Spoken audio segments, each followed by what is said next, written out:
Y la zona del sur de Córdoba tiene una afinidad especial con el maíz. Nuestro productor es maicero. Cualquier productor de la región siembra mucha soja, pero no le gusta. Es un cultivo que no lo quiere. Lo hace porque es económico y si no lo hiciera se fundiría económicamente. Pero él le gusta hacer maíz, disfruta de hacer maíz. Y para la mayoría de los productores de acá, vos salís a caminar un campo y entrás a ver un maizal, que se dice así, porque está muy lindo, porque es grande, porque es verde, y el productor se le hincha el pecho. Va a ver un sojal y está bueno porque sabe que va a ser plata, pero no lo disfruta igual.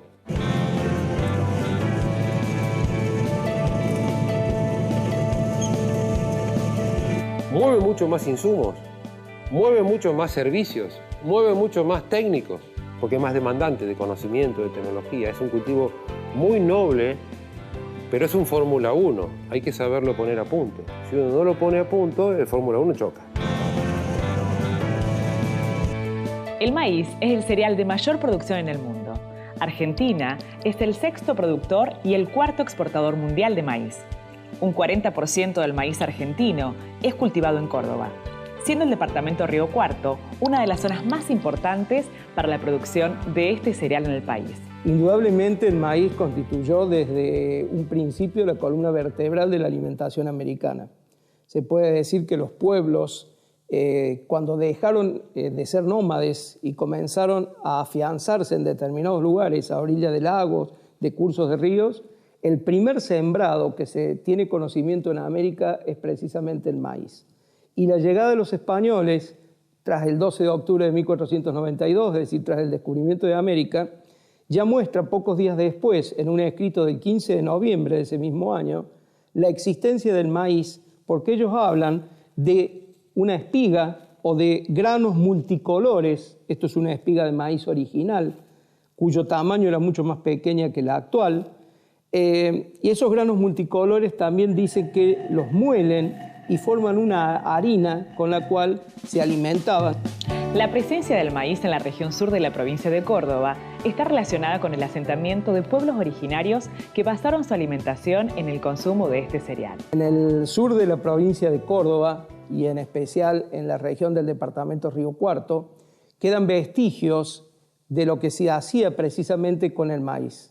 Se encuentran en las cercanías de la ciudad, a 70-80 kilómetros de distancia, en localidades tales como Alpacorral, Río de los Sauces, morteros naturales a orillas de los ríos, cavados en la roca, donde precisamente eran utilizados para moler los granos de maíz. También utilizó el nativo de la región el mortero móvil, es decir, una piedra trabajada en el centro con un hueco y con una conana se golpeaba dentro de la piedra el grano de maíz y se obtenía de esa manera la harina de muy buena pureza, de muy buena calidad, con la cual se elaboraban principalmente panes de harina de maíz o lo que llamamos hoy comúnmente de polenta. Sin embargo, el cultivo tal como lo conocemos guarda más relación con la inmigración europea que con las técnicas utilizadas por los pueblos originarios. Los españoles llevan maíz a Europa y empieza a cultivarse allá, específicamente en la zona de Galicia, que fue la zona de gran desarrollo del maíz en Europa inicialmente, y luego de ahí se irradia hacia todo el continente europeo, y entre 1800 y 1900 la Argentina sufre la acogida de una gran cantidad de inmigrantes europeos, principalmente italianos. Los italianos en Europa utilizaban lo que se llaman los maíces colorados o maíces duros para hacer la polenta. La polenta era la buena parte, además de la pasta, de la base alimenticia italiana, y muchos de los ancestros de los habitantes actuales, que son de ese origen, piamontés y del Pedemonte italiano, traen consigo las semillas de maíz duro colorado de Italia. Cuando llegan aquí también quedaban gauchos y descendientes de aborígenes que seguían cultivando sus propias líneas nativas de maíz argentino.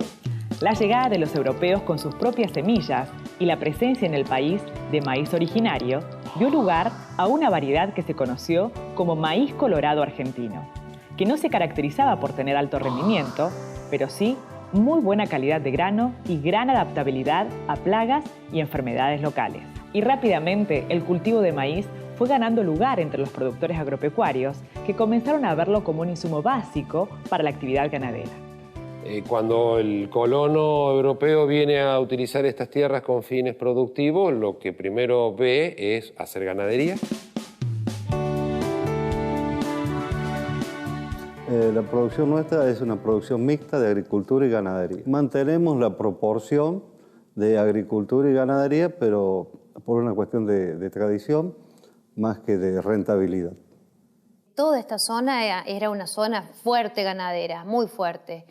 Con el pasar del tiempo, la ganadería se fue alejando cada vez más de este tipo de campos y fue avanzando muchísimo la agricultura. Y ese cambio empieza a visualizarse ya, empieza en el 80 y se empieza a visualizar en la década del 90, hasta ser su máximo apogeo entre el 2000 hasta la actualidad.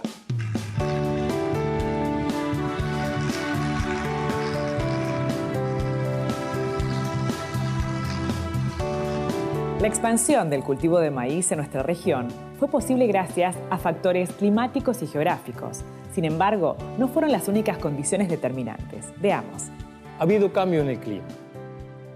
Las medias de lluvia han aumentado en cierta medida en la región. Ha hecho que esa oferta climática o agroclimática para la región se haya extendido geográficamente. Ante requerimientos del maíz que ya se adaptaban a la región, esto ha permitido una mayor extensión del área sembrada, ¿no? No debemos olvidar de agregarle allí las condiciones de mercado.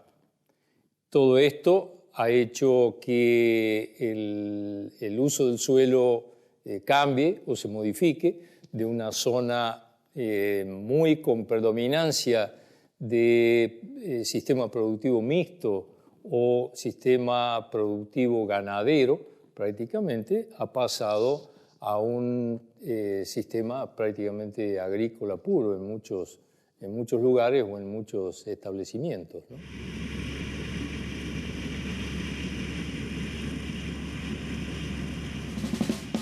Además de la expansión del cultivo, que nuclea 350.000 hectáreas en el departamento Río Cuarto, también se produjo un aumento en la productividad.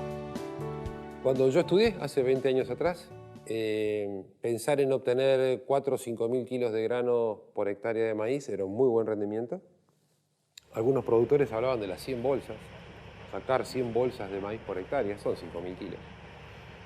Hoy en día, en las últimas campañas, hemos estado muy cerca de un promedio de 7.000 kilos a nivel departamental. Según el Ministerio de Agricultura de la Nación, en 1970 la producción de maíz en la región tuvo un rendimiento promedio inferior a los 2.000 kilos por hectárea, mientras que en la actualidad cada hectárea cosechada supera los 6.500 kilos. ¿A qué se debió este desarrollo del maíz? ¿Qué ha pasado en el medio de todo este proceso? Por un lado, como decía, el uso de la siembra directa provocó un gran cambio. ¿Por qué? Porque si uno tiene que laborear la tierra, hay que laborearla cuando está húmeda. Como acá pasamos todo el invierno seco, tenemos que esperar que llueva para empezar a laborear. Eso lleva a que la siembra se haga muy tarde. Y al hacerla muy tarde, cae fuera de la mejor época de crecimiento para el cultivo. El hecho de utilizar siembra directa hizo que con los primeros 10-15 milímetros pudiéramos sembrar temprano, en fecha, y darle la mejor etapa de crecimiento al cultivo. Ese fue un cambio. Otro cambio fue la incorporación de más elementos tecnológicos. Antes era fácil ver que los maíces siempre estaban sucios con malezas. Hoy en día es muy raro ver un maíz sucio con malezas porque hay un paquete de herbicidas para mantenerlo limpio. Aún también se usan herbicidas con laboreo, con maquinaria, no en siembra directa, sino en laboreo común, porque la presión de malezas es importante y el maíz la sufre fuertemente.